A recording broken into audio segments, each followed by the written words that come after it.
Welcome to the Blockchain Startup Show with Harrison Wright, a podcast dedicated to dauntless blockchain leaders building our new decentralized future. You'll hear stories, successes, trials, and tribulations as we channel into the lives of high-performing leaders in crypto and Web3. Whether you're currently a Web3 founder or leader, or you one day aspire to be, you'll gain crucial knowledge and insights to accelerate your learning curve, handle this industry's greatest challenges, and make the impact you've always dreamed of.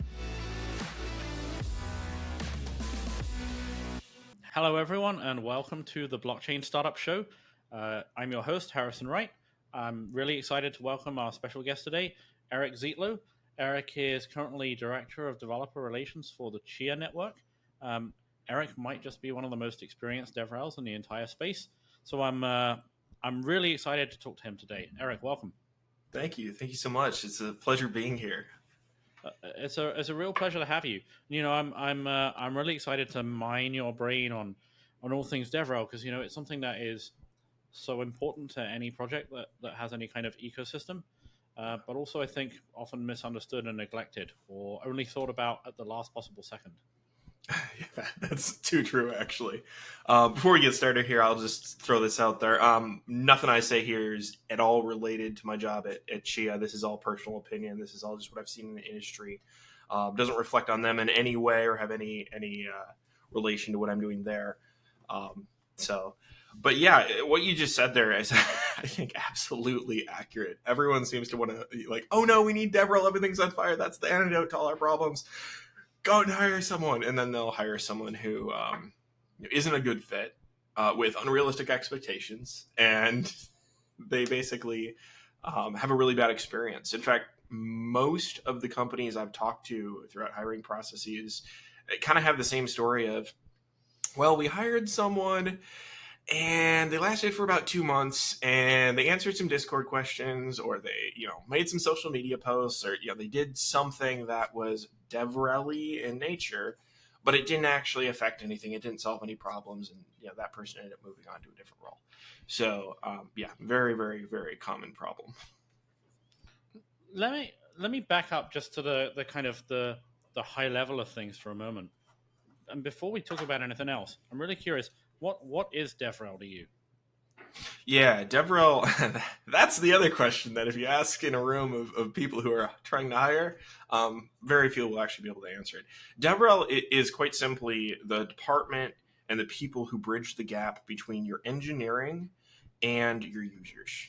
What that means is all of the things that your engineers don't do naturally. For example, a lot of engineers don't have as much social skills as, say, a marketer would, but a marketer doesn't have the technical experience. So who are you going to send out to speak at a conference or actually hold a workshop and keep people's attention while still conveying the technical information? That's the niche where DevRel sits. And it's actually a two-way street, too, because the folks out in your community, the folks using your products, they need to be getting feedback to your engineers so your engineers can know what to build. The worst thing in the world is engineers developing in a vacuum, because then you get a product that's amazing, does awesome things that no one will ever use. And that's not a knock on engineers. That's just anyone in a bubble is going to gain bad perceptions of what's needed and what they should be doing.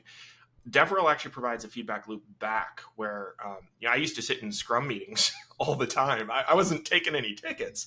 I was just providing an opinion that was based on my interactions out in the community and being kind of a trusted voice of the community back to the engineering. So you really fit in that middle gap right between the external engineers who are using and the internal engineers who are building. Yeah, that makes a lot of sense. And then as an extension of that, what would and this might be a more difficult question to answer because I'm sure it's going to be contextual to some degree, but what should the desired outcomes be from a DevRel team in quantifiable terms? Quantifiable, that's the word that kills the discussion every time. Well, there's actually a few things. So first off, it's much harder to measure impact of the DevRel department versus, say, an engineering department. Engineering department, you can look at bugs fixed, you can look at tickets. There's a ton of different metrics you can gather relatively easily. Same with business departments, like BD departments. You can get leads, you can get landed accounts, sales departments, similar sort of thing. So all the other departments have these easy metrics to look at. DevRel, really, when it comes down to it, the core of what DevRel is like greasing the gears for all the other departments. Essentially, we're not the gas in the engine, we're the oil in the engine. We make sure the thing runs smooth. And if we're doing our job and we're doing it correctly, you're going to have a good experience, with your users are going to have a good experience, and all these other efforts from other departments are going to go much, much better. I worked for a DevRel department a number of years ago. And one of the things we were doing was going out to corporate accounts and basically hosting one-day workshops. And we were just sitting there and just going over the basics of, this is how you use the stuff. This is how you put it together. This is how you configure it and all that. And for that particular space, what it actually did was it brought churn numbers way, way, way down. And it increased open source involvement, because the project we were working with at the time was open source. We were working for kind of an enterprise distribution of an open source product. And they actually brought people in to contribute to the project. And the accounts where we showed up and held these workshops, the users actually used the product. It's kind of the difference between a company that purchases and then shelves something and purchases and utilizes something. We filled that gap. But no two DevRel efforts, no two DevRel departments are going to look the same. It's a very dynamic field, and so measuring it, you kind of have to look at what are we doing this year, or what are we doing this month or this quarter, because for example, in the situation I just referenced, number of engagements was a great metric, because we had all the other numbers on how sticky that account was versus how it was beforehand. We had all those numbers that we could see from a business standpoint, that were really more honestly on like the sales and services side is where the impact was noticed. But we had all those numbers. But when it really came down to it, it was just a metric of how many of these are we showing up to, versus during COVID we had workshops were like the only thing we could do. It was writing blogs, recording workshops, and unfortunately our metrics became mostly butts in seats, like how many people are attending an event. Engagement was really hard to measure. There are also some community stats you can measure to varying degrees of relevance. I mean, you can have, how many people are in the community, how many people are contributing to an open source, the project you're on, if it's open source, how many, folks are showing up for events, like all those things. 90% of it is vanity metrics, and 90% of that is noise.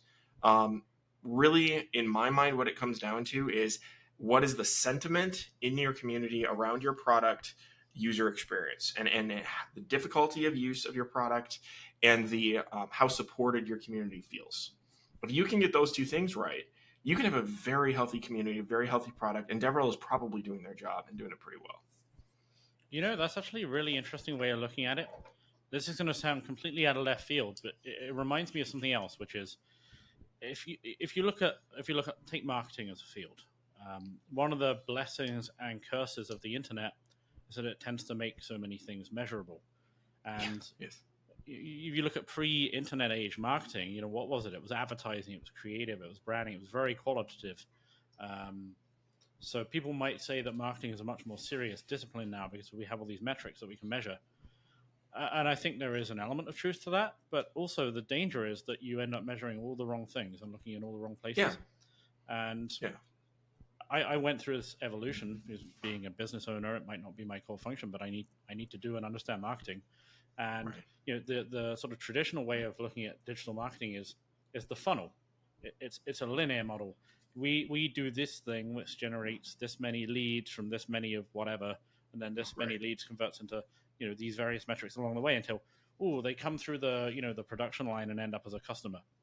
And I think on some level that model makes sense, but there's actually a hell of a lot wrong with it as well. And these days, yes, I prefer to look at the twin concepts of omnipresence and relevancy. Who are the people we want to be in front of? What's the message we want to be in front of them with? And how can we continually be in front of those people with the right message that enables them to go through that customer acquisition process at the right time and place, which is a very different thing from a linear funnel, because I think the reality of it is very few people are going to see, let me opt in for that, and then we go through it. They might see you 15, 20, 25 times over a period of 6, 12, 18 months. And then, I think I'm going to have that conversation.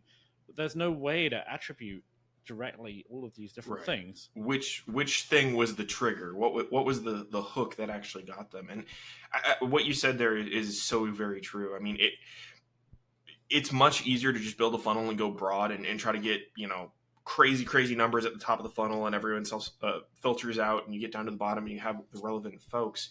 If you can already be in front of the relevant folks before you even start talking, your actual cost of acquisition goes down. Like there's a lot of benefits to being in the right rooms, and that's kind of one of the reasons I think why DevRel actually gets confused with marketing a lot of times, because it's very niche focused. We have one group of people that we're really talking to. That's developers. If we're expanding beyond that scope, we're probably not doing DevRel anymore. We might be doing like product marketing or something else, but we're not really fulfilling our core function. So this is one thing I've told almost every team I've ever worked for in a leadership capacity is I really don't tend to care how many people show up to the event.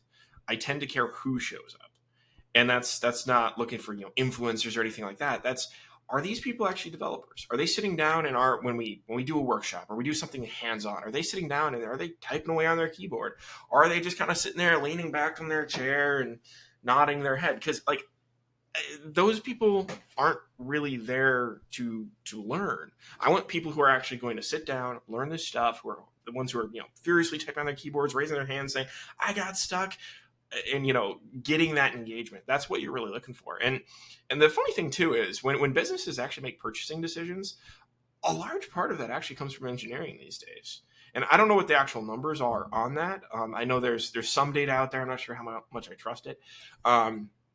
But when you have an engineering department that already understands your solution, already understands how to architect it, because that's a big piece of the decision making when someone's sitting down trying to solve a problem or build out a product. You've got to actually have an architecture stage where you sit down and you draw out the plan. If they already know that you satisfy whatever that need is for this portion of your problem, you're in a much better position. So actually going out and getting in front of developers is just so incredibly key. And it's not with the intention of marketing to them. It's with the intention of showing them they can be successful with what you have and showing them the path to get there. Once they have that moment and the light bulb goes off and they go, oh, I know how to use this thing, suddenly the whole game changes. And that's from even, your sales guy who walks into the room afterwards and says, well, here, let's, gives their pitch and spiel and talks real big. And their job is so much easier if the DevRel people have been there first. Because you don't have to explain what it does. You don't have to explain how it works. You don't have to explain why you want to actually succeed with it in this way. They just get it. And that's a really cool thing. And I've seen the sales cycle go both ways, where we've gotten there first. And one of the coolest things is when I, as a DevRel person, have someone walk up to me after a workshop and say, hey, can you put me in touch with someone from your company? And I go, sure. Get their card, pass it on to someone. The number of times that results in an actual sale or an actual, good interaction that we would think has business value and some measurable metric, much, much higher than what you'd get from just like a BD cold call. It's a whole different thing. Not that I ever would advocate for DevRel being used as a funnel, because you're talking about a very small number of essentially leads being generated from it. And it should never be thought about as a lead generation tool. But those leads that it does generate are typically very, very high quality. But I think, and I hate to keep drawing this back to marketing, but marketing is something I know a lot more about than DevRel, so I think it's natural that, and I know a lot about sales as well. With that's so this is kind of, but the more heavy lifting in that field that can be done by marketing, like you say, the easier the sales process is. Yes, it's like for probably the first half of my career, I specifically recruited technical sales and pre and post sales people in a different industry. And what was fascinating was if you went to the biggest companies in the space with the biggest names, they would have the best and also the worst salespeople in the entire industry. But people, they think they're brilliant, but really what they are is order takers. And from a business point of view, there's nothing wrong with that. You want your salespeople to be order takers. That's how you know you're doing everything else right. But you take that person and you put them in some unknown startup, and they just fall flat on their face, because what's been driving their success is the fact that most of the work and the decision making has taken place before they even meet that person. Yeah, absolutely. I couldn't agree more. And that's really, that's one thing we actually see in the startup world a lot with DevRel is you get folks who are essentially failed marketers with a little bit of technical experience who they go, oh, I can do this DevRel thing, right? And they move over to a DevRel startup. And this is really bad in the Web3 space, actually. You see this all the time. And they go, okay, so what's my job? I'm going to throw parties. I'm going to, be on Discord. Okay, that's what I'm going to do. And that's not what works. That's actually not even understanding the core function of what DevRel is, what they do. And the sheer amount of infrastructure it takes to pull off good DevRel cycles is far, far beyond what the DevRel function is. Now, I will throw this out there as a kind of a tidbit, and this is for any founders who are listening or any small teams who are listening. Please hear this because this is so incredibly important. Your DevRel person you hire in, your first in the door, they're going to need to have a lot of skills. They're going to need to wear a lot of hats that aren't necessarily DevRel hats. For example, documentation. Is documentation a DevRel task or not? What would you say, Harrison? Do you think that's a DevRel task? This feels like a trick question. A little bit. Yeah. I'll answer it for you. No, it's really not. It is actually what you want your documentation team doing. You want to hire technical folks, like technical writer type folks who can sit there and build good docs. What you want your DevRel person to do is go reference those docs and bring those docs to people and turn those docs into usable content in other contexts. But really, if you're paying a DevRel person to go build your docs, you probably should think about hiring a docs writer. Now, if you're a tiny little company that's 15 people, do you have the funds to hire a docs person? Probably not. Is your DevRel person probably capable? Probably. They have decent soft skills, you'd hope, if you hire them for that sort of position. So can they fill that gap for a while? Absolutely. And a lot of DevRel folks do. I mean, I've worked in a number of departments where DevRel owned the docs.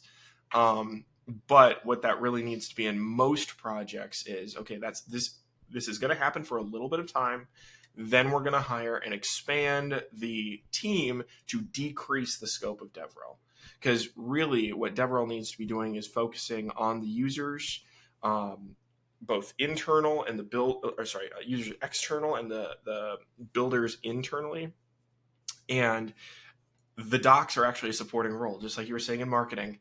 The docs are a supporting role for DevRel. Same with education content. Educational content is absolutely I'll say a DevRel activity, but not an advocacy activity. And that's an important distinction too. Like, what is DevRel from a role standpoint? What does it include? Well, everyone's heard of developer advocates, right? They're one of the most sought after positions in companies and in fact, most job postings I see will either say, I need a DevRel engineer or an advocate. Typically what I've found is most people use those interchangeably. Some people don't, but most people tend to use those interchangeably. Again, that's not a docs writer. That's not a curriculum developer. That's someone who can stand up there and say, hey, I built this thing. Here's why you should build it too. Here's how it works. Cool. Get the crowd engaged and involved, or write a blog post that does the exact same thing, that pulls in an audience and gets them involved, gets them enabled, and then listen to that audience, the feedback they're getting, and bring that back to the team. That's the core function of DevRel. And I know I've kind of gone a wide loop here, but let me tie it back in. So when you have a startup and that startup is small, you're going to have a DevRel function that fulfills a lot of other departments' responsibilities because they just have the skills to do those things. And your goal should be to grow that department and decrease the scope over time as you grow as an organization. And really do realize that, maybe you have a DevRel guy who's been amazing at like product marketing type activities. Don't shoehorn that person into that role. Your goal as a manager or as a startup leader should be to essentially give them the freedom to actually do the DevRel job over time. Hire a product marketer, hire someone who specializes in that, and give them the proper resourcing and department location, which I'm sure we'll talk about DevRel location within companies at some point here. Put them in the right place in the company to actually accomplish the goals. But DevRel as a profession, it tends to include a lot of tasks that are not actually DevRel in early stage startups. And it's very different if you start looking at larger organizations and how they actually function. And a large piece of that is because you have supporting roles that fill kind of the price to play components that you need to actually do a good job in DevRel. I know I'm going to stop doing this soon, I promise, but bringing this back to sales and marketing, Yep. it reminds me of, in the vast majority of sales organizations, the salespeople do not spend most of their time selling. They spend Correct. most of the time finding people to sell to, finding contact information for those people. That is I wouldn't say a minimum wage activity, but it's a low ROI activity that should be done by somebody else. The ideal efficiency in that scenario is the salespeople should be spending if we have perfect efficiency, they should be spending 8 hours a day talking to customers. Yeah, absolutely. And this is why, some organizations, there's a number of kind of enterprise level Apache projects, like, for example, Databricks. When I worked for DataStax back in the day, a lot of other ones, they'll actually have a BD department that's like 2-3 times the size of their actual sales, like the official salesmen who are hitting the road. And they're doing the cold calls, they're doing the intros, they're basically filling the top of that funnel in support so that the sales guys can actually go and spend more of their time selling. That's a very intelligent approach, and that's actually a very good approach. And I think, at least from the shift I've seen over my career, a lot more companies move that direction than kind of just we hired a sales guy, he's going to cold call everyone and then show up to the engagements. They've kind of broken that role out into multiple sub roles, and that's a very intelligent way to run your company. Again, if you have a startup and you only have 15 people, maybe you need the sales guy to do both things because maybe you don't have the BD person, but that BD person is going to be very, very valuable. If they're spending all their time doing what they're good at, the sales guy can spend a lot of time doing what he's good at. And if he's good at selling, or he or she is good at selling, then, like, by all means, put the people's time where it's going to be most impactful. It reminds me of, off the top of my head, I can't remember who came up with this, but I thought it was just a great piece of advice. And this advice was, whenever you have a business problem, normally the question people ask is, well, how do I fix this? How do I do that?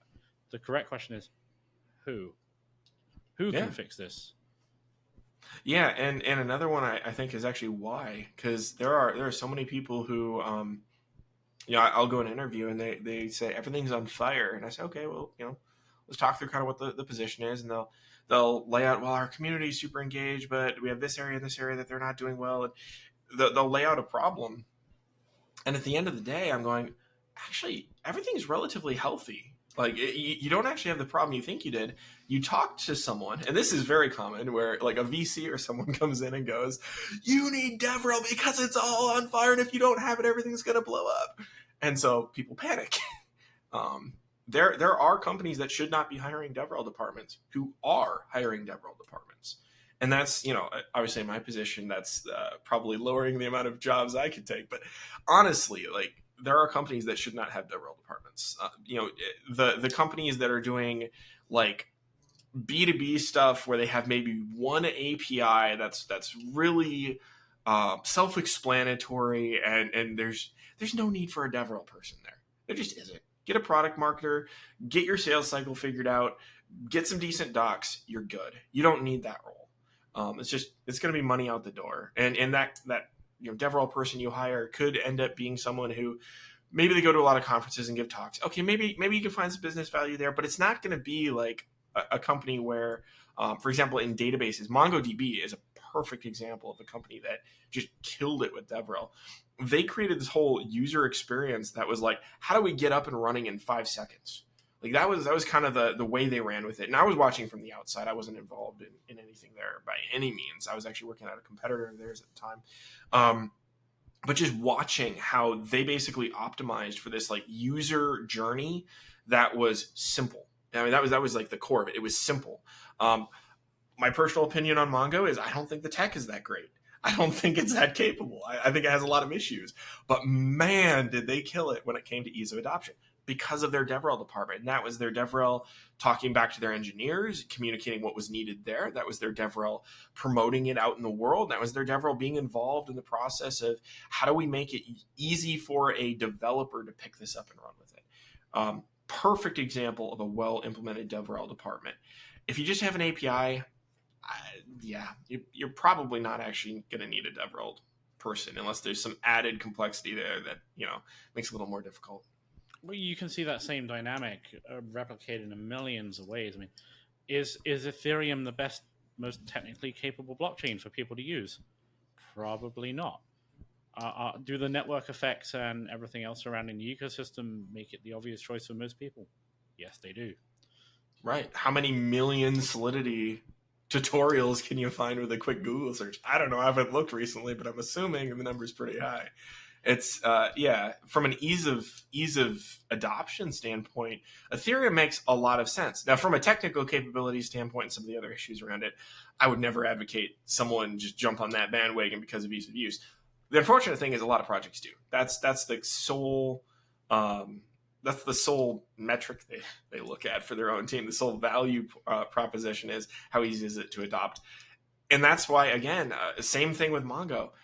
I don't think the technology is that great, but man, did they make it easy, and they got the adoption, and they built the market share. And essentially, in a lot of ways, they won the NoSQL wars of 5 years ago. They pretty much came out on top. I mean, the only people who were buying private islands off of their stock earnings were pretty much the Mongo folks. So, that should say something. Yeah, 100%. Well, let me ask you this. We talked about the follies of how people think about and how people bring in DevRel. For founders, when is the right time to hire DevRel? Yeah. What would those indicators be? That's going to depend partly on your product. So if you have a product with high amounts of complexity, you probably want them in there day one. And that's going to be, they're going to be doing a lot of tasks that aren't specifically DevRel, but are setting the stage for the future.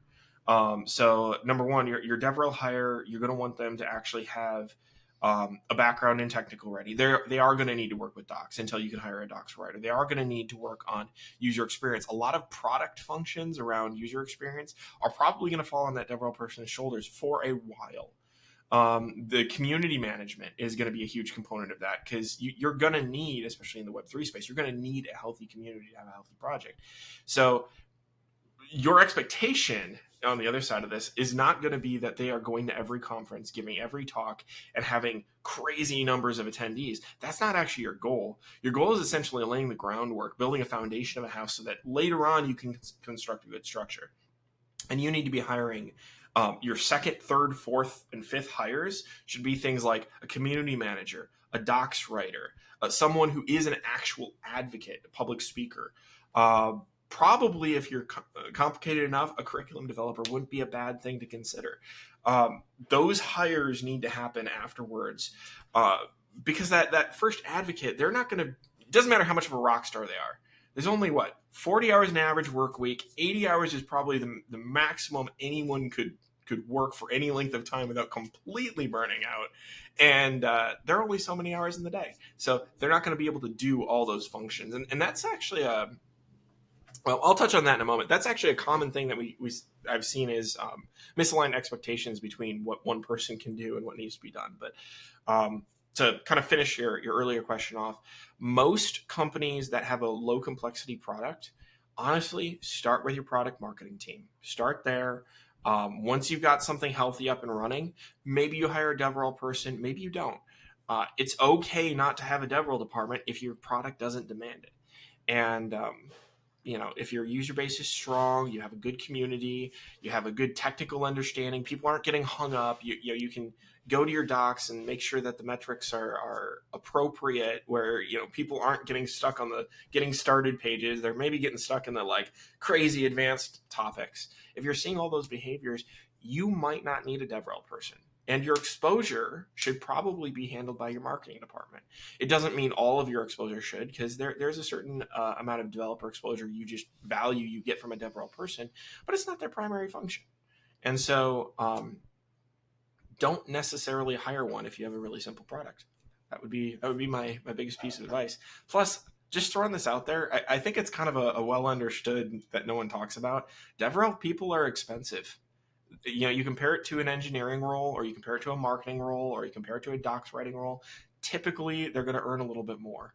And that's not a bad thing. They have to have a very broad skill set. And oftentimes, they'll have even, disciplines where they can, for example, Maybe they have a background in video editing and a background in software development, and they have both of those things. Like, there's a lot of value in that particular combination. It justifies how much they're getting paid. But do you want to hire that person and then pay them to go write docs, which they're probably mostly capable of doing? Do you really want to pay that kind of a salary for that kind of an output, or just hire a docs writer where you need the docs improved? Don't hire a DevRel person to because your docs are looking terrible. Like, that's not a good reason. Yeah. I can think of many similar stories across many functions. Yeah. What about the infrastructure, or whether it's infrastructure in physical terms or just infrastructure in the sense of, hey, we know what this person is supposed to accomplish and the purpose for why we're hiring this team. What should be in place there first? Yeah.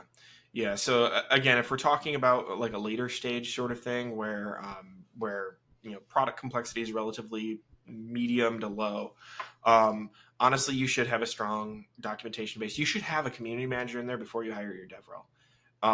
That's one of the biggest things I see done backwards, is where they'll hire a DevRel person and then they hire a community manager like a year later, and it's totally backwards.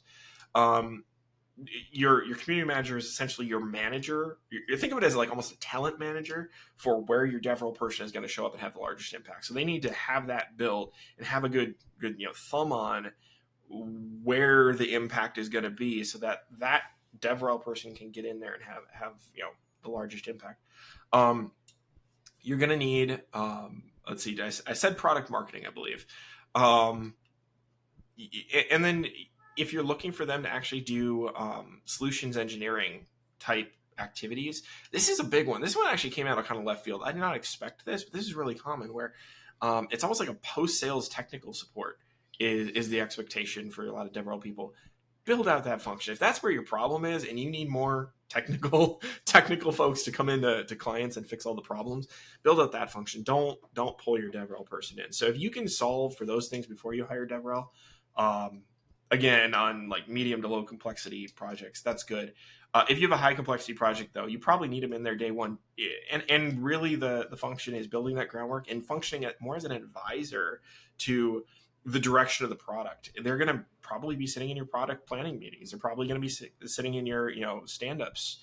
They're probably going to be sitting in a lot of those things that aren't directly their function, but they need to be having a voice and an impact there, because that's going to determine how usable your product is in the future, how relevant it is to your users. Think of them as the voice of the community. Mm-hmm. So that'd be my take. Yeah. It makes a ton of sense, actually. On a similar left field note, something that I find really interesting from a distance, I'm curious what you think about it, is doesn't it feel so good to say in the most recent bear market? It's not here anymore. Yeah. I'm one of those people who chronically, I am not a DeFi degen. I don't have the knowledge to do that. I see projects I like and I go, ooh, I'm going to buy something there. And I have terrible luck with that. That's me with meme coins. But yes. No, I stay away from meme coins. I always, they say buy low, sell high, right? I still apparently haven't learned that.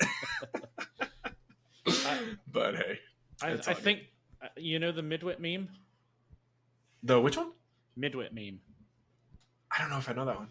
It's brilliant. It explains so many things. There's the template. You've got the IQ bell curve, and you've got the left and the right side of the curve both come to the same conclusion, but for different reasons at the correct conclusion. And the guy in the middle gets it horribly wrong. And I think one of the areas that's absolutely true is with crypto investing. It's like, I see dog, I buy. That's a lot more likely to win than the middle of. So that's what I've started doing now. Maybe it will pay off. I'm hoping so. I tried to take a pragmatic approach towards it for a while, and I will admit, not everything I've done has been a loss. I did have some wins, but the amount of time it takes to actually do that properly, I understand why people go full DJ and then that becomes a full-time job, because that's, for those who are really making bank out there, at least those I've encountered, it's kind of what you got to do. I met a guy recently. He built himself he's a data scientist. he built himself an AI construct that measures all sorts of different metrics, like things like user sentiment and things like market. What did he call it? I forget what he called the metric. It was essentially like market viability based on a bunch of different factors, and it basically just watches coins and watches markets, and he makes all his decisions based off that, and he does very well.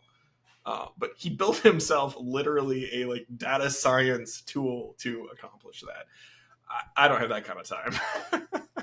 Yeah, I mean that sounds like right the opposite side of the bell curve there. Oh yeah, that's the extreme. Like we're gonna be so pragmatic when we put our money out there, it will go the direction we think. Yeah, no, that's a whole different thing. That is impressive. Well, Yeah. the left field thing I was talking about was, so in that last bear market, there was this really interesting trend where everyone stopped hiring marketing people, and they thought they could replace DevRel with marketing. Now the corollary of that trend is actually now the bull market's come back. Everyone's hiring marketing again, but no one seems to be hiring DevRel now. Yeah, and I think this is actually the result of a misconception. I think companies in general, they say the only people we need to market to are the developers. I would say they are a group you need to market to, and a group you need to interact with. Interact is probably a better word than market here. But they're not the only group. You still need exposure. You still need the other components. It's kind of it's like you have a really nice car and you go, which piece of this car can I get rid of, the engine or the transmission? Well, the answer is you need both of those things for the thing to function smoothly. If you pull out the engine, you're not going anywhere, and if you pull out the transmission, guess what? You're not going anywhere. And I think there's kind of this either or paradigm that's arisen where, wow, we can survive, we can still grow if we just have the DevRel people in there. They'll handle the exposure. Our developers are all we need, and that's rarely true. I've never seen that to be true, actually, ever in my career. You need exposure. You need marketing. You need the things that marketing provides. There is still value, as crazy as this sounds, to putting a billboard on the freeway. There is a return on that, and it's not an insignificant impact. And that's actually one of those core like supporting roles that if I'm a DevRel person and the marketing people have done their job, I walk into the room and I don't have to say hey, I'm with such and such a project, and everyone's eyes just glaze over because they're like, never heard of that before. If I walk into a room and everyone goes, oh yeah, I wanted to hear about that. Okay, marketing probably did their job. And now that audience, that essentially, if we want to use a farming analogy, that field has been planted and fertilized, and all I have to do is walk in there and start harvesting.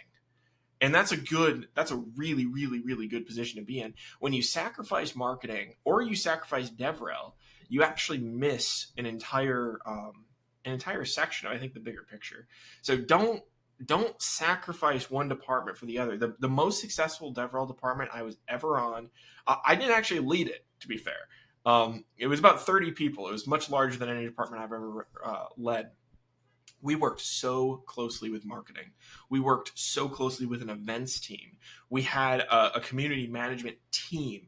We had all of these people that we were working with, and it ran amazing. The things we did in that department were incredible. I'm still proud of what we got done there.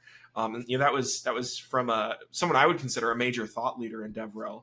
He established that, and actually one of the other major thought leaders in DevRel came out of that department and left and joined Confluent. It's crazy. He's the guy who built out Confluent's DevRel department. We all know how that went. I mean, literally, Confluent was like the unicorn for a while. That kind of a support structure around those departments is part of what made them successful. So don't hire one DevRel engineer, say we have DevRel, and expect those results. You need to have the other functions as well. Don't skimp on your marketing. Marketing still matters. And yes, I know I'm an engineer saying marketing matters. Please take that as the gravity you should put on that. But DevRel is important, and DevRel will basically make the rest of your functions run a lot smoother.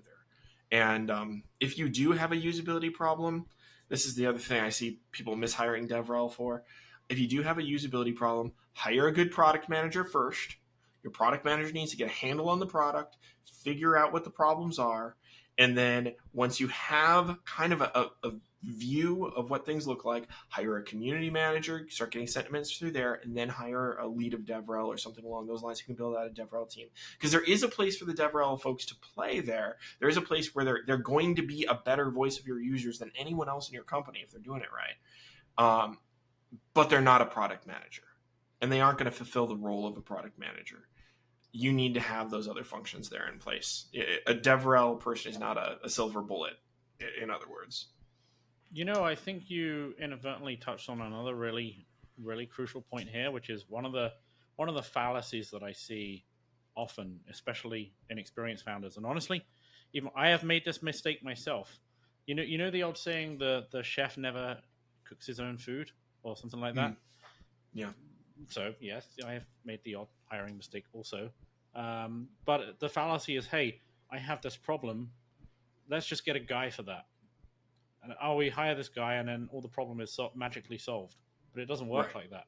And what I've come to realize very acutely is the founder, or let's say definitely in the early stages of founder, but certainly the leadership team, it's your job to understand how each function fits in and what the process ought to be for that. You might hire someone who knows better than you and adapts that process and makes it their own and makes it better. But if you don't have a working process, or at least an idea of a working process for whatever you're hiring, and then you hire someone to do it without knowing it yourself, you're really rolling the dice. And most of the time, it's not going to work. I couldn't agree more. And the number of times I've sat in an interview and someone has said, your job is going to be to help set the vision for the team. My very next question is, what do you mean by that? Because more times than not, it's, I don't really understand what DevRel does, but I know we need it. And that's kind of where things devolve from there. So, you really need to understand what your needs are, and you need to understand what function is going to fill those needs. Don't try to shoehorn, square peg, round hole, that whole age-old problem, right? Yep, 100%. And then once you have the system that seems like it gets traction, then you can scale it with people. Yeah, absolutely. And there are going to be a lot of things in DevRel that are going to be highly, highly impactful that they could be doing. When you need to scale a DevRel team is when you have a lot of things where you go, the value far outweighs the cost of these activities, but we don't have enough manpower to actually accomplish them. That's when you need to start scaling the team, because the value, in my opinion, this is partly anecdotal, so take it or leave it as you will. The value of a DevRel team, even though it's hard to measure, typically largely scales past what the individual roles, the cost of the role is for the organization. A well-running DevRel team, right? So if there are things they can find that are high impact items on their list, and you don't have enough people to accomplish all those things, that's a really, really good indicator you need to hire more DevRel. That's a really useful heuristic, actually, I think. Yeah, it's one of those ones that I wish I could convince, some of the teams I've worked for in the past, I wish I could have convinced upper management of that, because the things we could have done, man, like, I know the impact we could have had on certain things. I saw it, and I think businesses could have done a lot better if they had been willing to maybe put a little bit more money in there for a long-term return. It feels like to me one of the challenges here as well is, in the grand scheme of things, DevRel is a relatively new job function. Yeah. There isn't really take software sales. There's a playbook for every aspect of software sales. It might need adapting, and things are certainly changing, but there is a set of best practices, or one of a number of best practices that you can adopt to run a software sales team. I don't think that's true of DevRel yet. Yeah. I would say, that's actually an interesting point. So when I got into DevRel, it was actually under one of the people I would consider one of the thought leaders. It was a guy named Patrick McFadden. This was a company called DataStax. And Patrick is actually still in DevRel. He is one of the most pragmatic DevRel leaders I've ever met in my life. I mean, a very, very intelligent guy when it comes to this. He understands the deep theory behind what he's trying to accomplish, not just the task he's trying to accomplish.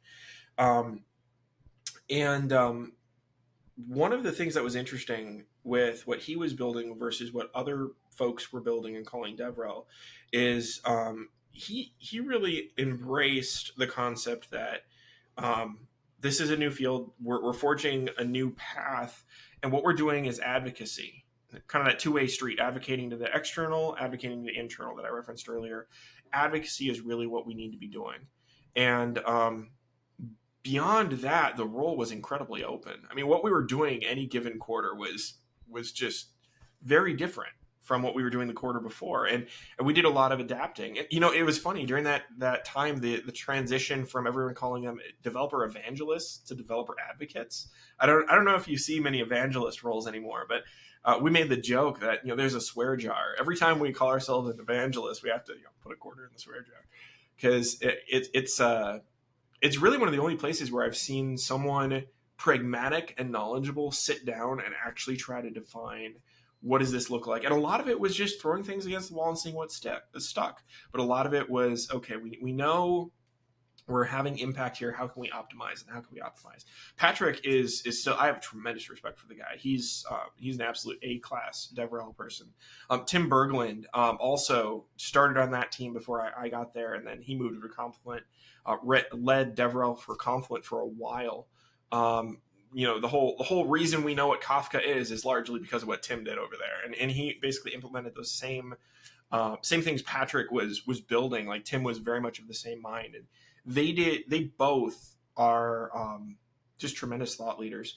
But to your point, beyond finding those people who really, really get the theory and understand the why, the how, like all of the other components around what they're doing, you're really not going to be able to just look up, like, I can't Google, Crossing the Chasm DevRel edition, or whatever the book would be.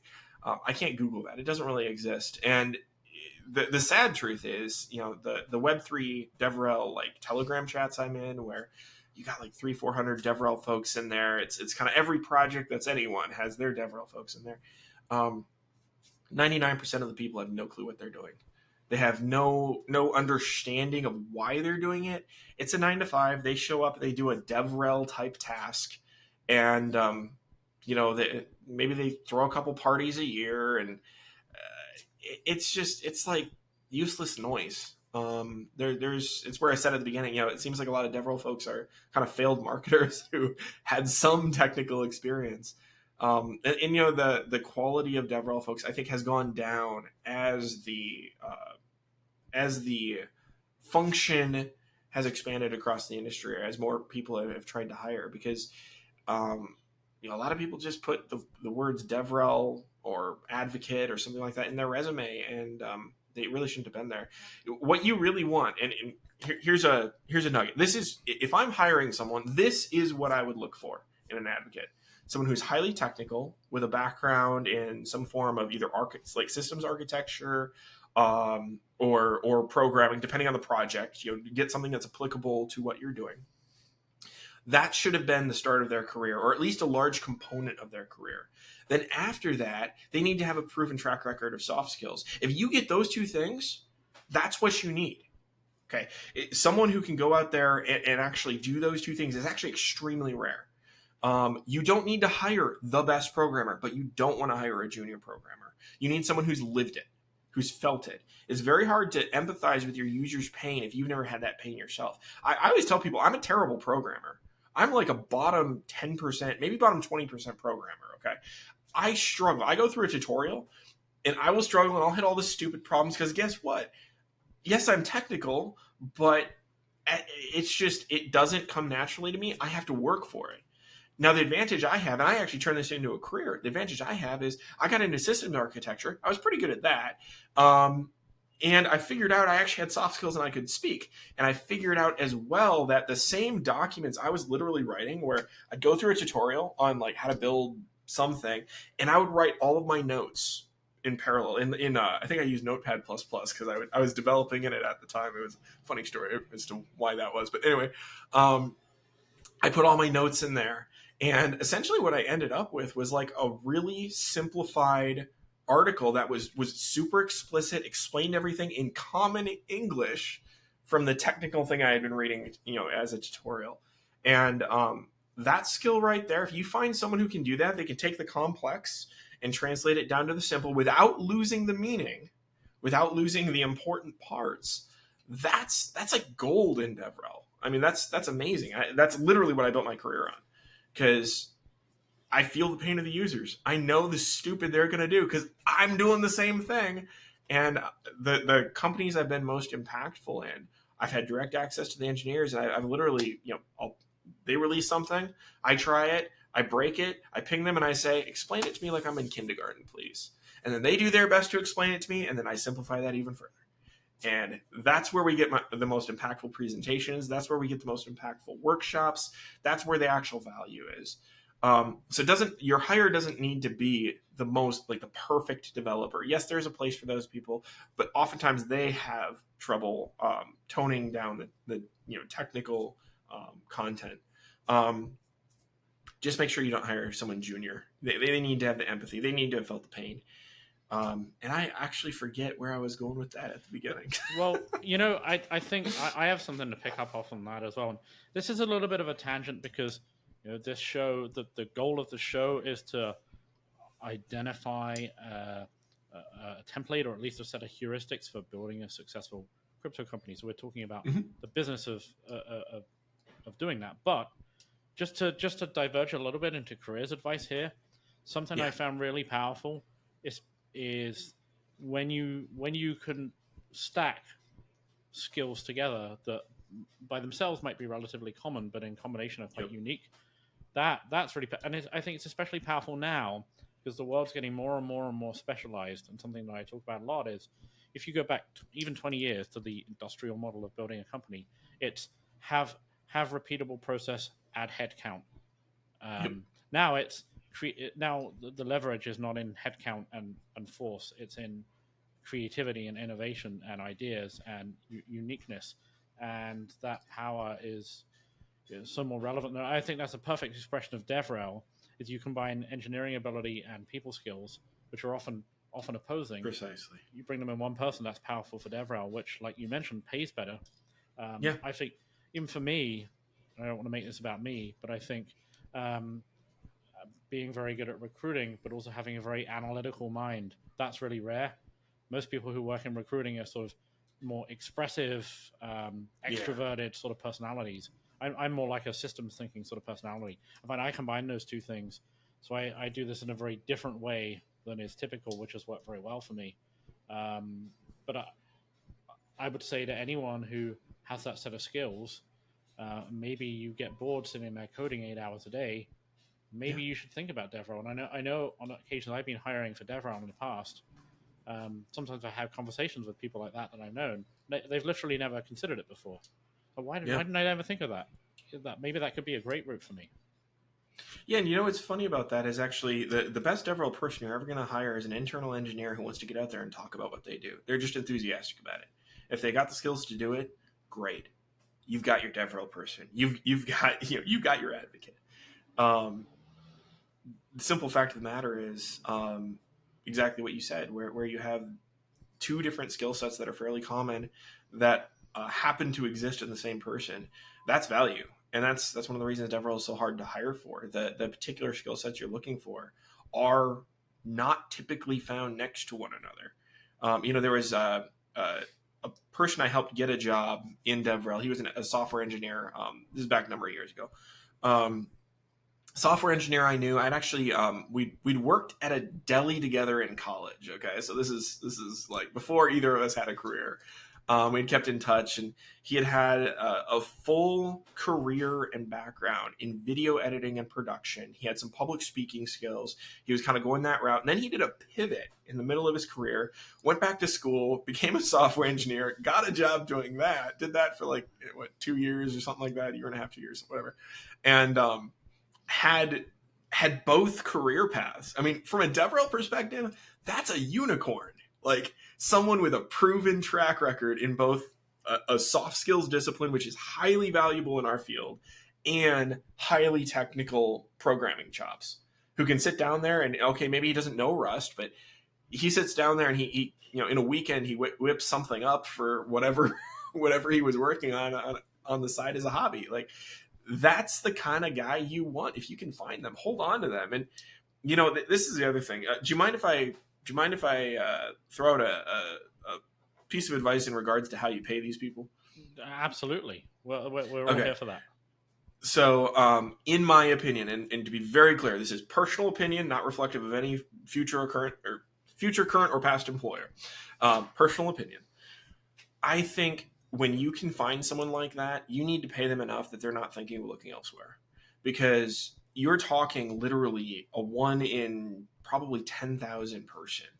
That the number of DevRel folks I've found who have those sorts of skill sets, who have those sorts of actual predefined, pre-proven skills are just so incredibly small. And like, look, if I were running a company, me personally, you should be paying them easily 30 to 40% beyond what you're paying a software engineer, because they're going to be providing the value. They could provide the value that the software engineer is going to provide, but they are providing so much more. And that's not saying software engineers are not valuable. They absolutely are. But you are using a small skill set there versus a very, very broad skill set that is extremely rare. So rarity, I think you need to understand, if you're hiring for these sorts of positions, rarity should drive value in your mind. I think, I mean, first of all, I agree with your point completely, but I think you've touched on something else as well, which is that oftentimes when people are making hiring decisions and putting together offers, they think in terms of, what can we get that will make this person say yes? They're not thinking, what can we get that will make this person stick around? And that's a real problem, because it might be difficult for a founder to conceptualize this, because they don't see these conversations typically. But when we do our recruiting outreach, we make cold calls, we send emails, we and the way I will do, I'm not saying every recruiter does it my way, but I don't send people job descriptions or job pitches. Our most successful ever recruiting email is one line. It just says, "Is it a good time to talk to a headhunter?" That's literally all it says. Yeah. And if I get, I can see why though. Like that makes sense. Yeah. All I want to do is I want to get someone on my thought process around this is, and you can probably experience this yourself. People who are really good and really dedicated to what they do, often they're the last person who's going to think about, is this good for me? They're busy. They've got their head down. They're doing their job because they're really good and they want to do a great job. So what I want to do is I want to get those people in a conversation where they have a uninterrupted 30 minutes to talk about what they want. And you know what?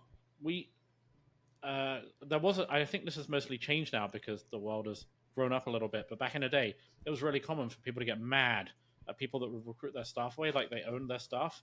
But 10 years ago, so I actually would have times where I would get angry phone calls. How dare you hire my software engineer? I was like, he's not yours.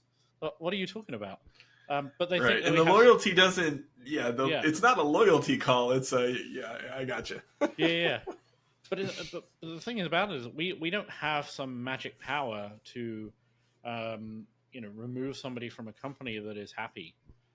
If there are I will not recruit somebody. I will not even tell them about a job unless I can identify at least 2 reasons that it would be, rationally and emotionally sensible for them to consider a change right now that are not money.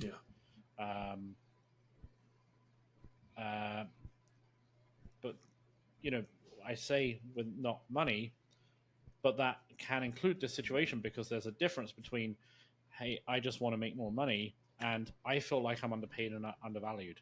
Yes. That can stem from being underpaid. It's a different situation from the guy's already top of market, but it's peak 2021, and we're going to make you some ridiculous offer that is completely unreasonably high.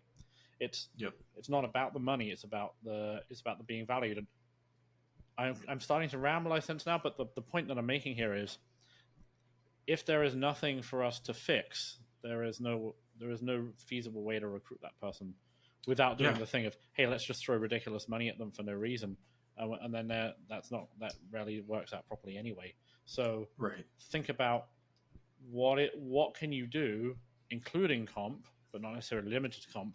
What can you do that when we come knocking, they say, you know what, everything's great. I can't see any rational reason for me to make a change. Thanks, though. And then you're not going to Yeah. have that problem. And that's actually really true. And I'll provide you some additional information on that one. One of the things that's really common in DevRel, most of the DevRel folks I've talked to get probably 2 or 3 reach outs a week on LinkedIn. People saying, "Hey, I will offer you more." Essentially, is what the message equates to. Worded in whatever way it's worded, but huge stock, huge money bags. That happens multiple times a week for these people. So if that's your hook to keep them there, good luck. You do have to provide them some other reason. For me personally, I like projects I believe in. I like things that have a social impact that I align with, or that I actually really think is going to have an impact on the world. Okay. The thing that keeps me working for a project, yes, I need to have a certain level of comp. Fine. Cool. But the thing that keeps me there is my belief in the project. And that actually also translates into me doing my job better, because people smell a shill. If I stand up on stage and I start talking about the product and I don't believe in it, you don't want me up there. People are going to walk out. And there's so many DevRel people. They just got the job. It's a 9 to 5. They move on. Don't hire those people. Find someone who actually believes in your product. Find someone who's enthusiastic about your product. Find someone who's going to take a look at it and say, wow, I would genuinely feel bad if this product didn't succeed in the market. Find that person. And then make sure you're compensating them properly. You're giving them whatever benefits that would be appropriate. And in Web3, help them to have skin in the game, right? If there are tokens that I had one position that essentially they helped me buy tokens. They gave me a loan to buy tokens. Like, cool. Collateralized against the tokens I was buying. Like, that was the benefit, right? For me, that was huge, because then I got to stake all those tokens and I got staking rewards. Like, okay, so now we've created additional value for me, something that makes it exciting to be there, because now not only am I making more money, but now I'm personally invested in the network. If this network does well, hey, look at that. I'm doing well.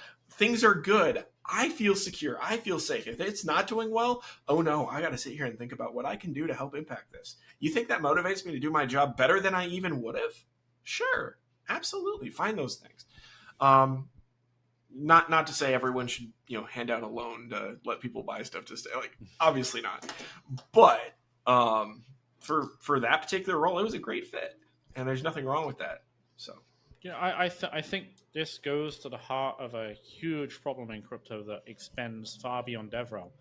I can't tell you what the number is for the industry as a whole, because that's a gargantuan data set to run. But I actually run this data. Any guesses on what the average tenure for a VP or above is in crypto? 10 months? 9 months. 9 months, that's close. Very close. Yeah, it's not surprising at all. Yeah, that's pretty much right on the money. I think your average, I don't have data on this, but just from what I've seen across the industry, I would say your average DevRel tenure is probably around the 10-month mark, maybe 8 to 12, somewhere in there. I was going to make a statement. It's not very long. Let me ask you instead, since in your opinion, what are the ramifications of that? I mean, how? Well, they're terrible. That should be an indictment of the system as it stands right now. You basically, in my opinion, it takes your average DevRel person about 6 months to get fully spun up on the product if they aren't already highly invested in the ecosystem before walking in the door. So from that metric alone, you're getting like 2 months, maybe 4 months, maybe a little bit more than that out of your average DevRel person of actual value being provided back. I think that's largely a problem of you hired the wrong people. You hired people who weren't invested in your project. So go back to the drawing board, solve that problem. I think the numbers would probably trend a lot better. But the other thing is you end up with this kind of self-perpetuating carousel of DevRel people hitting the market, jumping roll, and they're not actually ever really learning or doing their job. They're kind of always spinning up on a project, then they move. And that's not healthy for the industry. That doesn't actually help any of their employers. That doesn't help, if I'm hiring and I see that on a resume where it's clearly been a carousel of like, 2 months here, 4 months here, 10 months there, like, I'm throwing that resume out because it's pretty clear there was no value provided back. And what that means for your user base is your users missed out on that value. So have empathy for your users and hire properly. That would be just my statement there. I hear it. It's so, and I think people don't appreciate the gravity of the problem because they take it for granted because it's just how it's always been in crypto. A lot of the people that work in crypto have limited experience, professionally beforehand. But when I started recruiting, people would call you a job offer if you stayed in a job less than 4 or 5 years.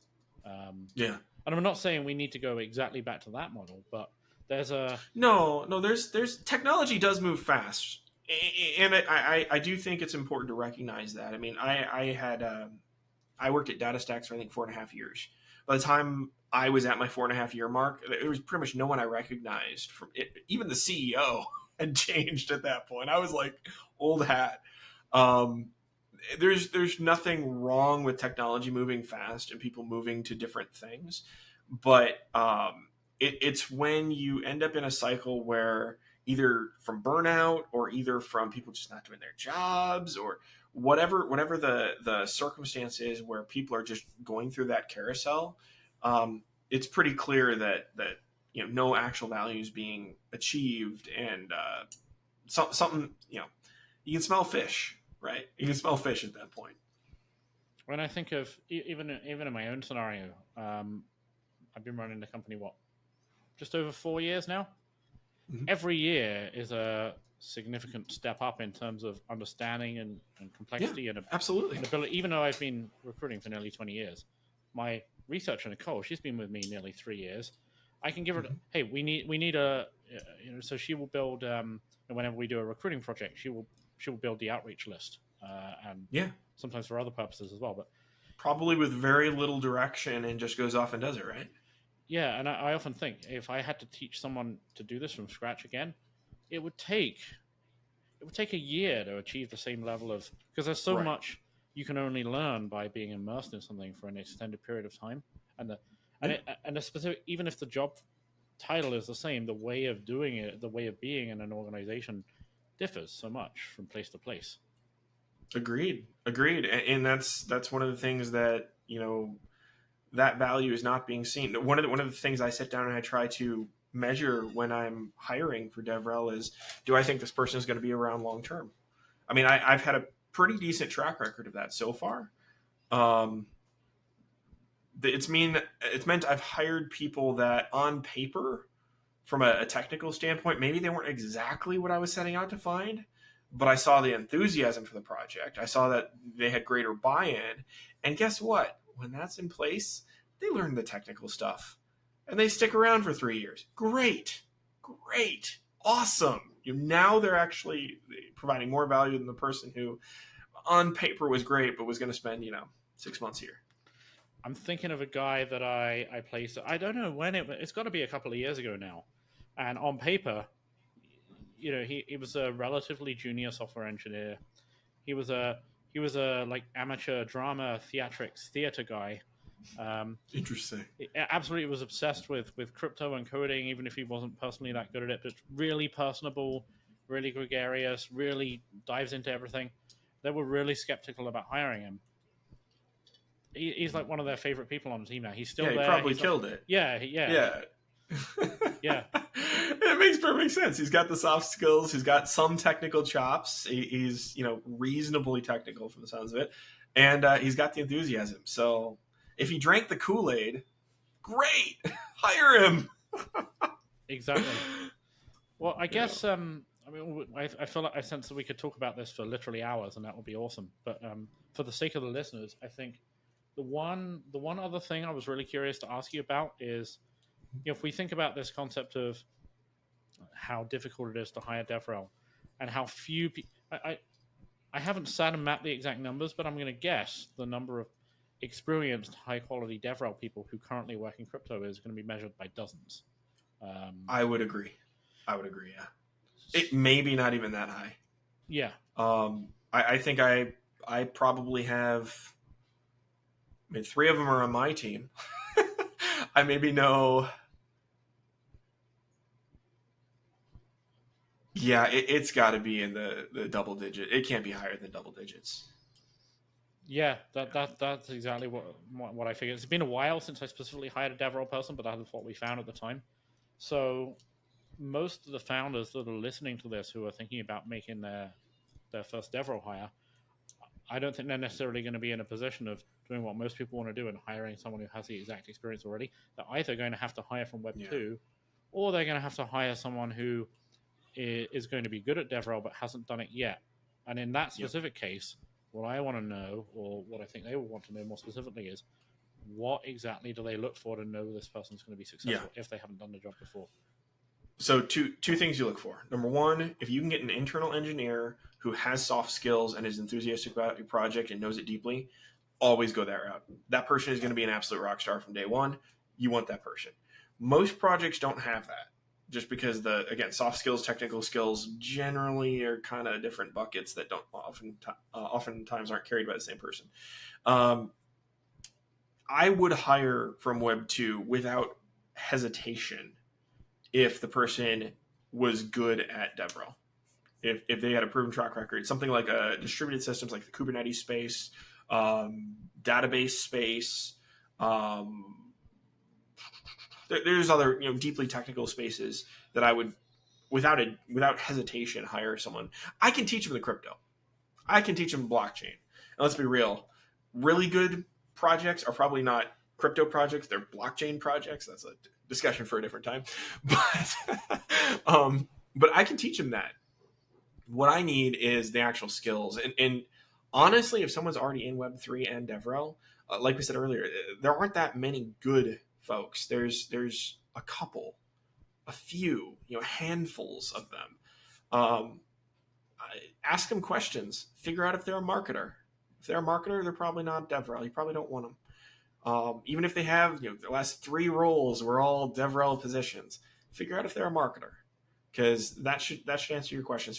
Find someone with technical experience in their background, not someone who got into it, because they wanted to do DevRel. It's the wrong person. You need to start as an engineer. You need to have some large component of that in your past before you're even going to really understand the problems that the people in this space face. So yeah, I would have no problems hiring from a Web 2 environment, Web 2 world into Web 3. That's, in my mind, probably going to yield better results. That's really useful.